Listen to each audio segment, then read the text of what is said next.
सोचो, एक जंगल का किंग अपनी शान से जंगल में घूमता था और आज पिंजरे में कैद है। क्या फील होता होगा उस शेर को। Hello everyone, welcome to S D study zone.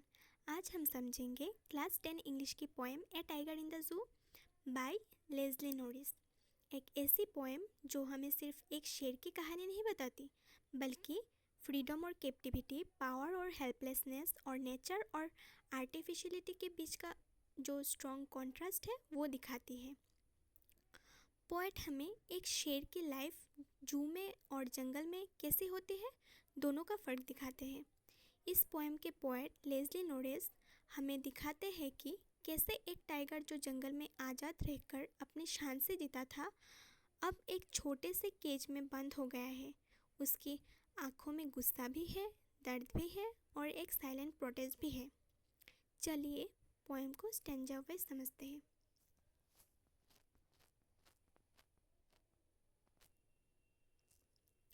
He stalks in his vivid stripes the few steps of his cage, on pads of velvet quiet in his quiet race.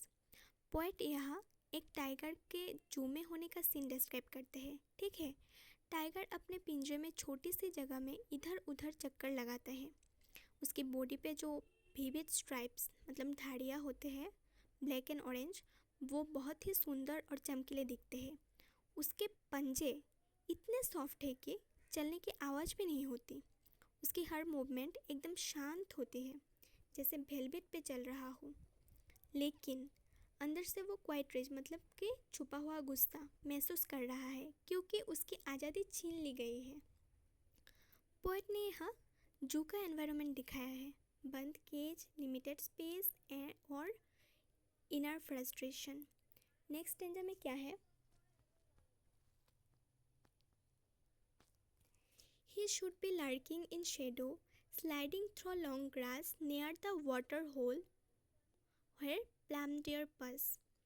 ये स्टेंजा जंगल के बारे में है। पोएट कहते हैं tiger को जंगल में होना चाहिए। वो लर्किंग इन शेडो, छायों में छुपा हुआ होना चाहिए। लंबी घास में चुपके से स्लाइडिंग करते हुए चलना चाहिए। वाटर होल के पास वेट करना चाहिए, जहाँ प्लाम डियर मतलब कि मोटे ताजे हिरन गुजरते हैं। ये उसका नेचुरल हैबिटेट है, फ्रीडम, हंट और वाइल्डनेस का सिंबल। ठीक है, नेक्स्ट स्टेंजा में क्या है? He should be snarling around houses at the jungle's edge, baring his white fangs, his claws, terrorizing the village. ये स्टेंजा भी जंगल के एनवायरनमेंट से जुड़ा हुआ है। ठीक है, पोएट कहते हैं टाइगर को जंगल के एड्ज मतलब कि किनारे पर घूमना चाहिए, जहाँ वो हाउसेस के अराउंड स्नार्लिंग करे, यानी अपने गुर्राट से लोगों को डराए। वो अपने व्हाइट फैंग्स मतलब दांत और क्लॉज मतलब कि पंजे दिखाए और विलेजर्स को टेरराइज करे, उनमें डर पैदा करे। ये सब उसके वाइल्ड पर्सनैलिटी का हिस्सा है। बट एक्चुअली में क्या है? But he is locked in a concrete cell, his strength behind bars, stalking the length of his cage, ignoring visitors. ये स्टेंजा जू का क्लियर डिस्क्रिप्शन देता है। टाइगर एक कंक्रीट सेल में बंद है, उसकी स्ट्रेंथ सिर्फ बार्स के पीछे है। वो अब चाह के भी कुछ नहीं कर सकता, है ना। वो केज के अंदर चक्कर लगाता रहता है, आगे से पीछे और पीछे से आगे। विजिटर्स आते हैं, फ़ोटोज़ लेते हैं, पर टाइगर उन्हें इग्नोर करता है, क्योंकि उसका मन नहीं है उनके साथ एंगेज करने का। ठीक है ना।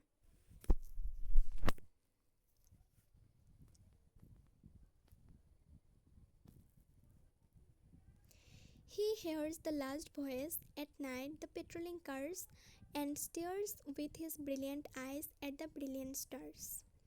ये भी जू का सीन है। रात का टाइम है, सब विजिटर्स चले जाते हैं। उस वक्त सिर्फ एक ही आवाज़ सुनाई देती है, पेट्रोलिंग कार्स की, जो सिक्योरिटी के लिए जू के आसपास घूम रही होती है। टाइगर अपने केज से आसमान के सितारे देखता है। उसकी आंखें भी ब्रिलियंट है और वो ब्रिलियंट स्टार्स को देखता है। ठीक है, शायद वो सोचता है कब मैं वापस जंगल में जा पाऊँगा और कब मैं आज़ाद होऊंगा, ये सब सोचता है। ठीक है ना। आपको ये एक्सप्लेनेशन कैसा लगा कमेंट ज़रूर करें, और अगर आपको ये वीडियो पसंद आए तो लाइक करें, शेयर करें और चैनल को सब्सक्राइब करना मत भूलिएगा। ठीक है, आज के लिए इतना ही। Bye bye.